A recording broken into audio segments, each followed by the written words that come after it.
Henning von Tresckow was a German general and mastermind of the July plot to assassinate Hitler at the Wolf's Lair. But after being reassigned to the Eastern Front in October 1943, he lost direct influence over the conspiracy. When the assassination attempt and coup failed, and Tresckow heard of it, he decided to do something drastic, to avoid revealing other conspirators under torture and to protect his family. On the morning of July 21st, 1944, he drove to the woods near the front near Białystok.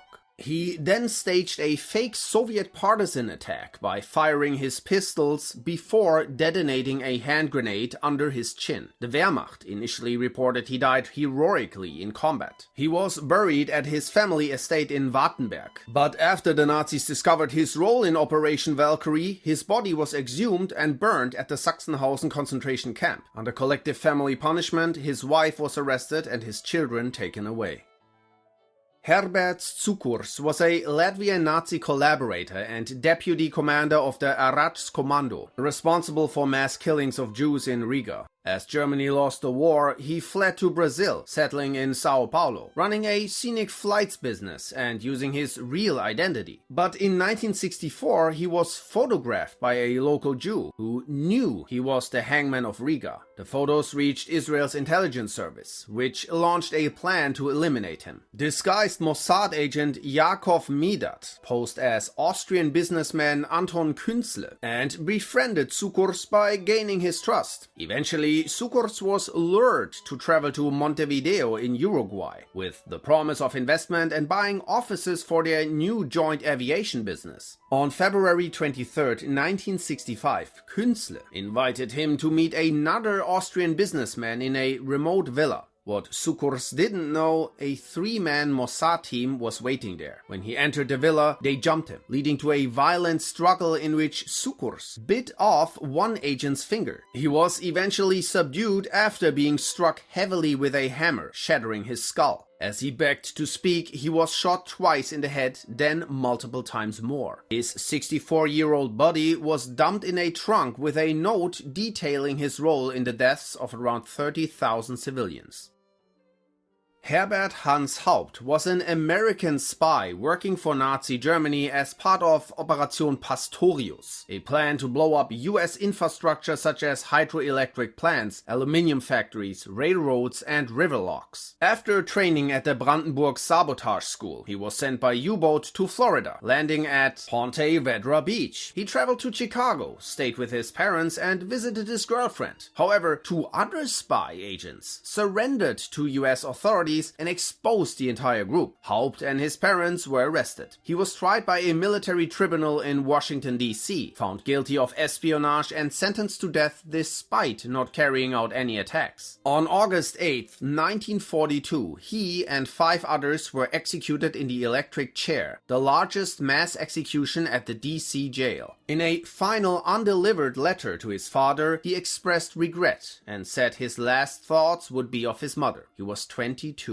William Joyce, known as Lord Ha-Ha, was an American-born fascist who became a major English-language radio voice for Nazi Germany. After moving to England, he joined Oswald Mosley's British Union of Fascists and became its director of propaganda, gaining attention for pro-Hitler speeches. At the start of World War II, he fled to Germany, took German citizenship, and began broadcasting propaganda aimed at Britain, reaching millions of listeners. On May 28, 1945, he was captured near Flensburg after British soldiers recognized his voice. After they asked whether he was Joyce, he reached into his pocket for a false passport and was shot through his butt cheeks. Tried in London for treason, he pleaded not guilty. Although he was not legally a British citizen, the prosecution argued that his British passport, which he got by lying when applying for it, gave him loyalty obligations to the crown. On January 3, 1946, he was led to the gallows at Wandsworth Prison. When he dropped, his facial scar ripped wide open from the force. Ion Antonescu was a Romanian marshal and dictator who aligned Romania with Nazi Germany and oversaw large-scale atrocities. But after Romanian forces suffered around 150,000 casualties at Stalingrad, support for the war declined. But Antonescu chose to continue fighting. In August 1944, he was summoned by the king and asked to withdraw Romania from the Axis. He refused and was immediately arrested. The new government switched sides and he was handed over to the Soviets. He was tried for war crimes and sentenced to death. On June 1st, 1946, he and 3 of his closest collaborators were taken from Jihlava prison to an execution site in the forest nearby. Calm and refusing a blindfold, he raised his head in a final salute to the firing squad before the order was given. But the first volley was botched. The men were only wounded, crawled on the ground screaming, and required multiple extra shots to finish them off. Andrey Vlasov was a Red Army general who defected and led the Nazi-backed Russian Liberation Army against Stalin. During the Prague uprising, he opposed helping the rebels, but his officers overruled him and joined the fighting. Soon after, he had to escape as Czech communists began capturing ROA soldiers to hand them over to the Soviets. Trying to avoid capture, Vlasov fled west to surrender to the Americans, but they rejected him. His forces were eventually captured by the Soviet 25th Tank Corps. He was found hiding in a car wrapped in blankets and identified by his own driver, dragged out, put on a tank and taken to Moscow. Held in Lubyanka prison, he faced a secret trial and was convicted of treason. On August 1st, 1946, they made him and 11 other ROA officers stand on a box when a thin rope was placed around his neck. When the box was kicked away, he was slowly strangled to death, choking for minutes.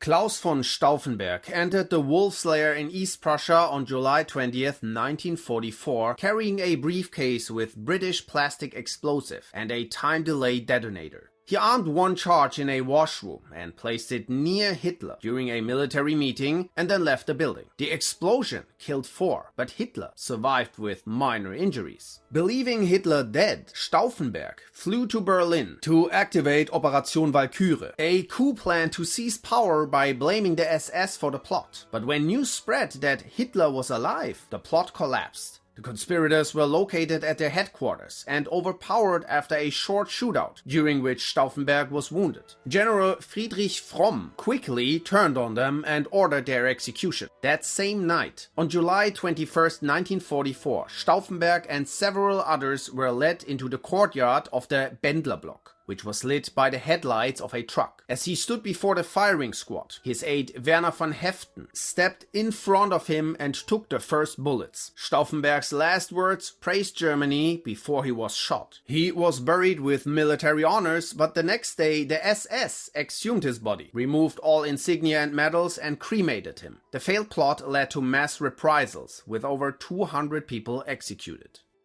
Pierre Laval was a French politician who led the Nazi collaborationist Vichy government alongside Pétain. As Allied forces advanced in August 1944, the remaining Vichy leadership fled to Germany. By April 1945, with US forces approaching, Laval escaped to Spain by Luftwaffe plane. After pressure from Charles de Gaulle, Spain expelled him, and he was flown to the American-occupied zone of Austria, where he was arrested and handed over to French authorities. Imprisoned in Fresnes, he was tried for treason. He believed he could prove his actions were in France's interest, but the trial was chaotic, with constant yelling in the courtroom. He was still sentenced to death. On October 15th, 1945, shortly before execution, he drank a poison hidden in his jacket, but it was too old and failed. After his stomach was pumped, he was taken to a firing range and tied to a chair. He requested his lawyers be present and shouted "Vive la France!" before the firing squad shot him in the back. Wang Jingwei was a Chinese politician who collaborated with Imperial Japan, leading a puppet government that supported Japanese control, suppressed Chinese resistance, and aiding resource exploitation. But by 1944, Wang was in bad shape due to declining health resulting from a bullet wound from an earlier assassination attempt where a bullet remained lodged in his spine. He traveled to Japan for treatment. He was admitted to Nagoya Hospital under heavy guard, but his condition worsened due to severe pneumonia. He died on November 10, 1944, aged 61, reportedly from pneumonia in combination with bone marrow cancer. His body was returned to Nanjing, China, for a state funeral under Japanese authorities. After Japan's defeat, Chiang Kai-shek's government bombed his tomb and burned his corpse.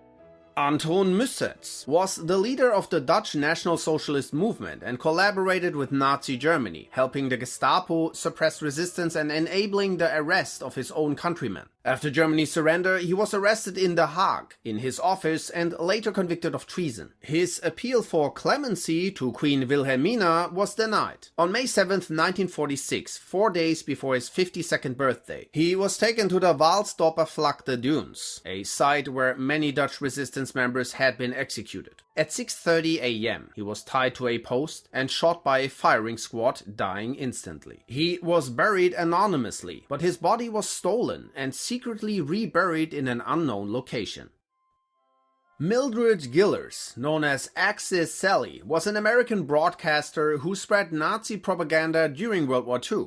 After moving to Germany, she was recruited by Goebbels and became a prominent English radio voice. She continued broadcasting until Berlin fell, when she was arrested by US forces. In 1949, she was convicted of treason and sentenced to 30 years, but was released in 1961. She then lived in a convent in Columbus, Ohio, teaching German and remained unapologetic about her past. But eventually, her health nosedived. In her final months, metastatic colon cancer slowly destroyed her from the inside. The disease ate away at her body, leaving her bedridden in constant agonizing pain. She wasted away to almost nothing. She died at Grant Medical Center in Columbus on June 25, 1988, aged 87.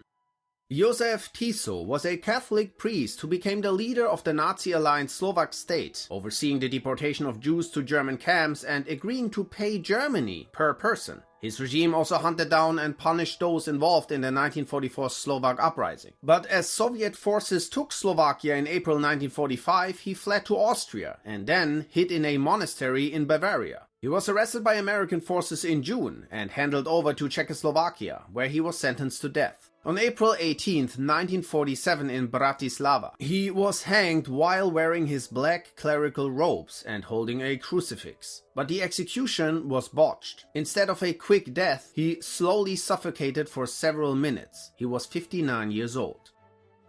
Galeazzo Ciano was Italy's foreign minister and Benito Mussolini's son-in-law. As Axis defeats mounted, he pushed for Italy to leave the war and was removed from office. In July 1943, he voted in the Grand Council to depose Mussolini, which led to Mussolini's arrest. After Mussolini was rescued by German special forces under SS officer Otto Skorzeny in a daring glider mission and installed as head of a puppet regime in northern Italy, Ciano fled, but was arrested by the Germans and handed over to Mussolini's new government. He was charged with treason. On the morning of January 11, 1944, Ciano and 4 others who had voted for Mussolini's ousting were lined up in Verona. As a humiliation, they were tied to chairs and shot in the back by a black shirt firing squad under SS supervision who also filmed the event. Just before the shots, Ciano turned his chair to face the shooters and shouted, "Long live Italy." Vidkun Quisling was a Norwegian politician who collaborated with Nazi Germany. During the 1940 invasion, he went on radio and declared himself leader without legal authority, aligning Norway with the Germans. After Germany's defeat, he tried to negotiate with the Norwegian resistance, but was forced to surrender. At trial, he claimed he acted for Norway's independence and showed no remorse. He was examined and found mentally sane, then convicted of treason and sentenced to death. On October 24, 1945, Quisling was woken at 2 a.m. and led to a clearing in Akershus fortress. A Norwegian firing squad and some witnesses were waiting for him. His last words were, "I'm convicted unfairly and I die innocent." Then he was riddled with bullets and died instantly. His name became an insult and synonymous with traitor.